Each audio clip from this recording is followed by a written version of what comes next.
There are all kinds of places in the world we know. All kinds of places that different creatures call home. There's the world of nature, where wild animals live. No cars or buildings, and only the trees are skyscrapers.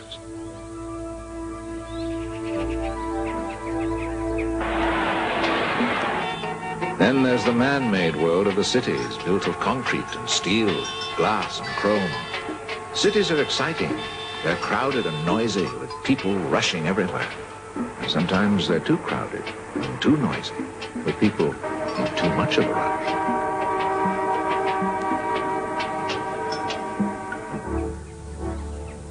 Let's journey to a land where the air is always clean and the only noise is the beautiful sound of animals talking to each other.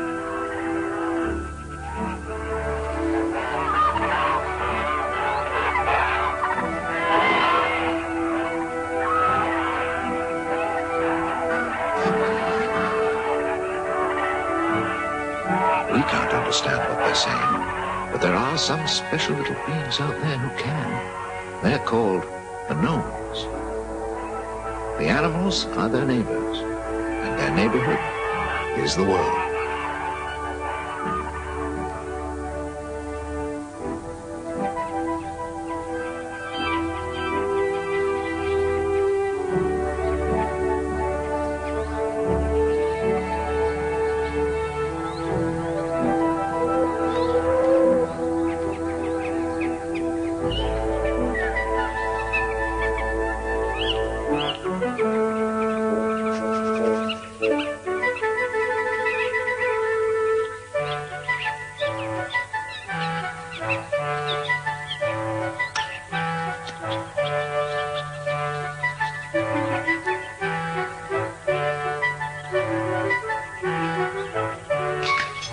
The most wonderful thing of all is that this world is there, just waiting for you. So come with me to the world of the gnome. Gnomes have a language all their own, but with a little magic from one very special gnome named David, we'll be able to understand them. What? You've never seen a gnome? Well, they're all around us. Just take a closer look.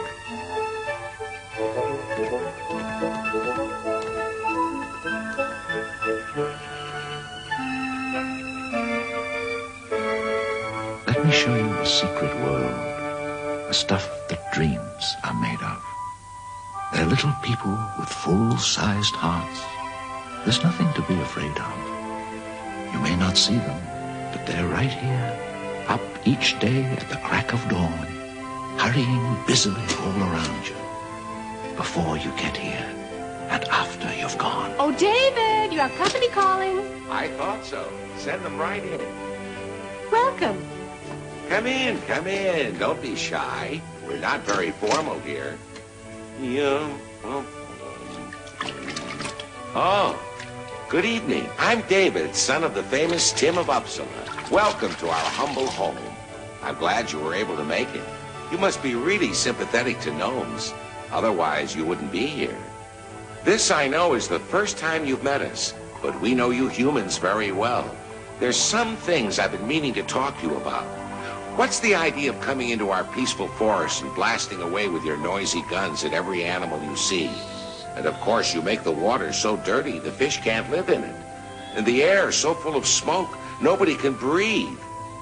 Come on, you sleepyheads. Mice aren't supposed to sleep all the time. Are you ready for your supper? Oh, but I know it's not your fault. You're too young to do things like that. Anyhow, we gnomes wouldn't hurt a fly, and we try to help our friends when they're in trouble. I think maybe we could help you, too, if we got to know each other better.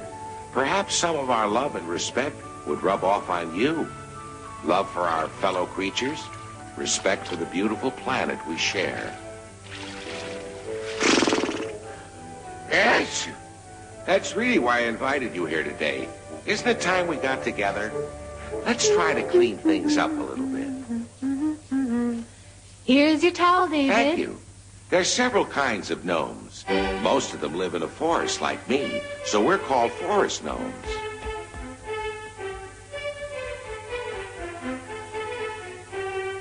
Then there are dune gnomes that live in the sand. This is a garden gnome. He's a regular fuss budget. Trespassers!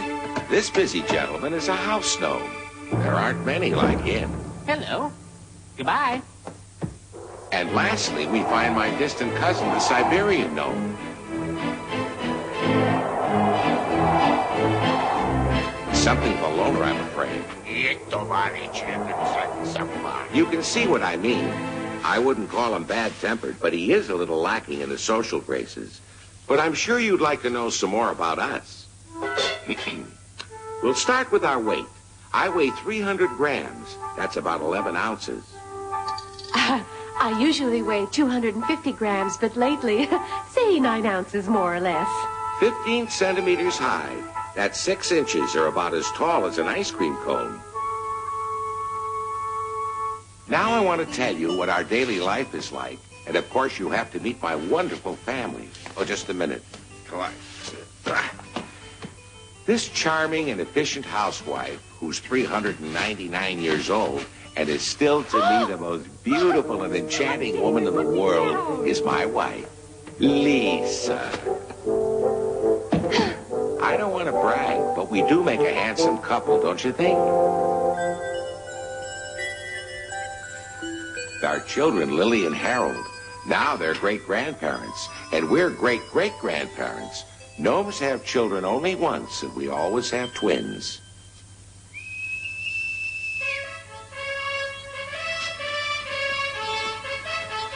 This is Swift, our faithful friend, the fox. He's always ready to carry Lisa and me anywhere in the world. I help him scratch in places he can't reach. We gnomes may be small, but we're 7 times stronger than a human being. That was a swell bat, honey Thank bunch. We rub noses to show our affection for each other.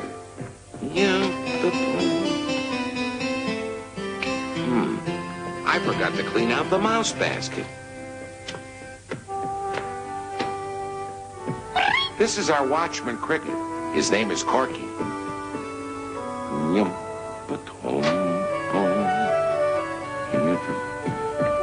We have skylark eggs for supper, my favorite. But don't think we steal them. What happens is they can't hatch all the eggs they lay, and they give us the ones that are left over. Now, don't think the skylark eggs are the only thing we have to eat. We have all kinds of good things. Mushrooms, vegetable soup, honey. With the help of Swift, we can find a great variety of things to eat. And if we need to take a longer trip, the wild geese are happy to give us a lift. We travel a lot, Lisa and I, in all kinds of weather. My duties keep me on the go because I'm a doctor. Good heavens! I completely forgot to tell you I'm a doctor. I'm summoned to the most remote corners of the earth because I've established a good reputation. Other gnomes can call me by telepathy, and I always go when I'm needed. Last week I was in Denmark when an urgent message came through to me. Swift and I set off at once.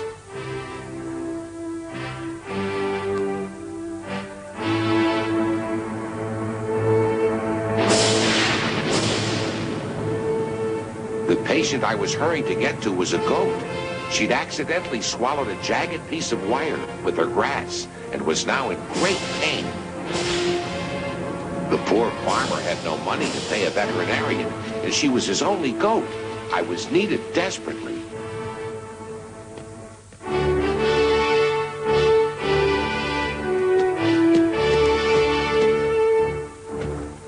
Hello, Good evening, Freddy. David. Thank you for coming so quickly. There isn't a minute to lose. Come on, this way.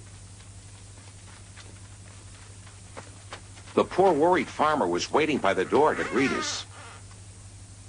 Hurry, we mustn't waste time.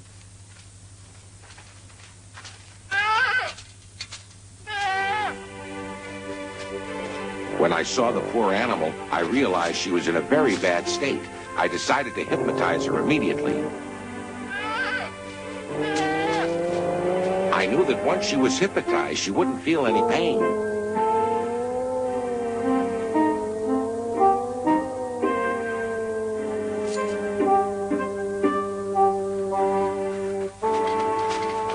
Watch her. She starts to wake up. Tell me. You hold the light.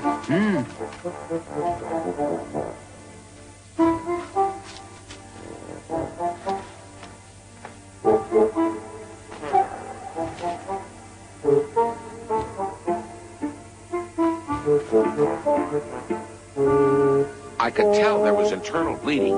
If I didn't get that wire out soon, she wouldn't have a chance.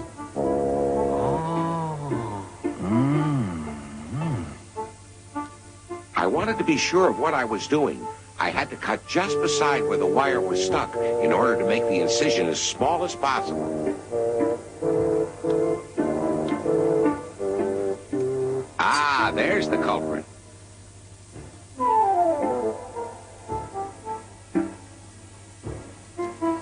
You may think that because I've practiced medicine for such a long time, over 300 years, that I'd be pretty cool in a crunch like this. Well, that's just not so.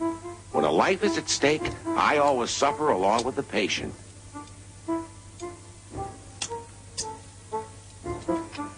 It took me about a half an hour to finish the operation.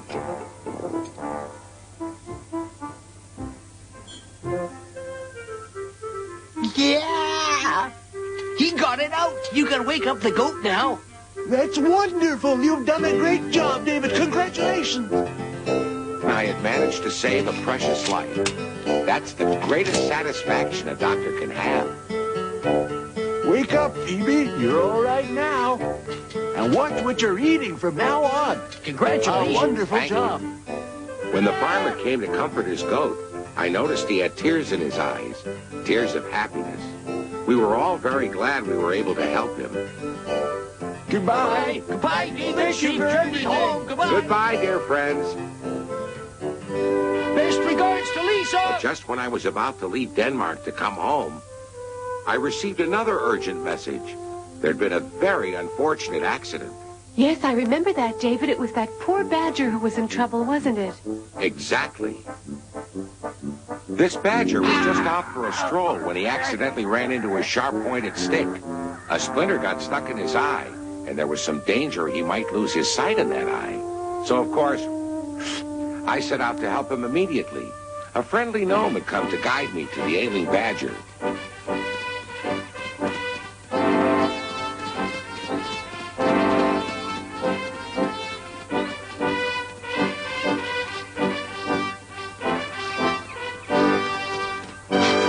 Here you are at last. Thank you, Swift. Where is he? At the back of the cave. His wife will show us the way. The poor animal was suffering such pain that he had hidden himself in the deepest, darkest part of his den. In case you didn't know, badgers build their homes with so many twists and turns, it's easy to get lost in them. Is it much further? There he is. See how the poor fellow is suffering?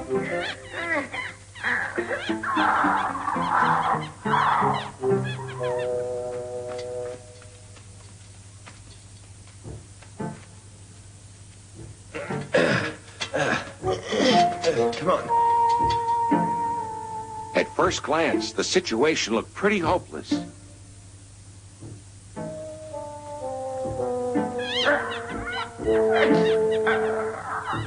But when I looked more closely, I decided it might be possible to get the splinter out without damaging the eye.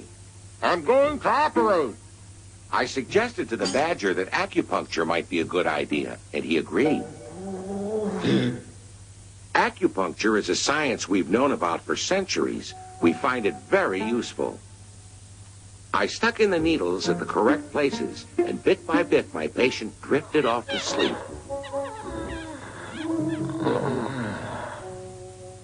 Then I began to operate.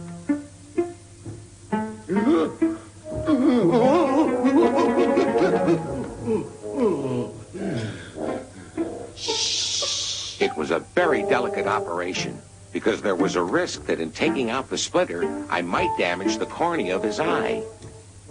However, that didn't happen, and the operation was successful. Bravo! Bravo! Well Be quiet.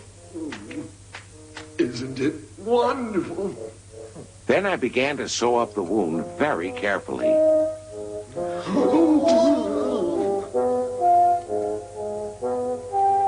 When I finished, I put lavender extract on the eye, and then I took out the acupuncture needle.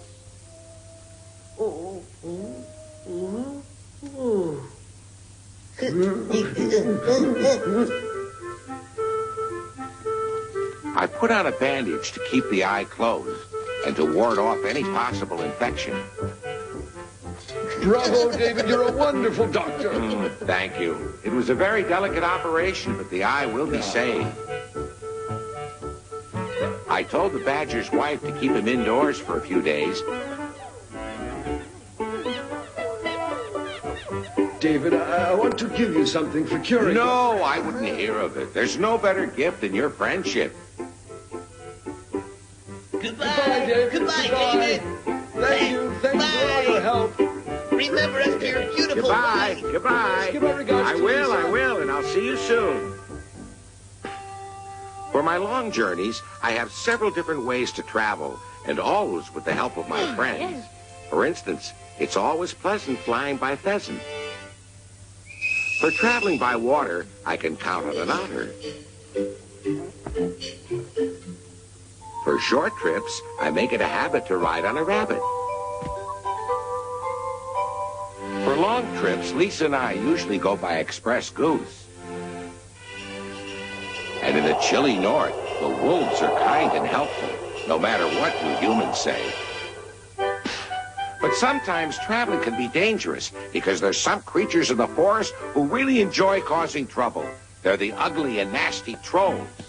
Their idea of fun is picking on everyone else in the forest and generally raising a ruckus.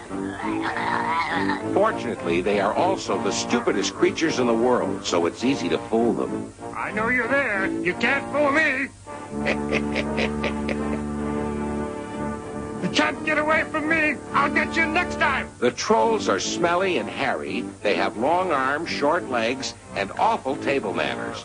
The worst of the lot are Pit Pat Pot and their boss Holler. I'll tie David to the wheel and spin him. In our homes, we are safe from all enemies. Before we go to bed each night, the head of the family always reads a chapter from the Gnome's secret book. Then we say Slitzweitz, which means good night. That's the only word in our language that humans are allowed to know. Slitzweitz.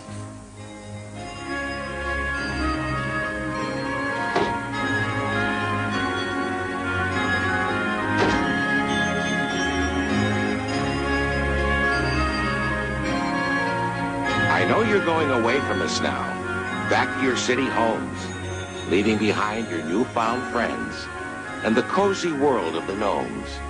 But I hope you'll come back and see us. You know where to find us now, where the innocent forest children play under a leafy bough. You'll find us if you're friendly and share our point of view. But even if nobody sees us, we'll always be watching you.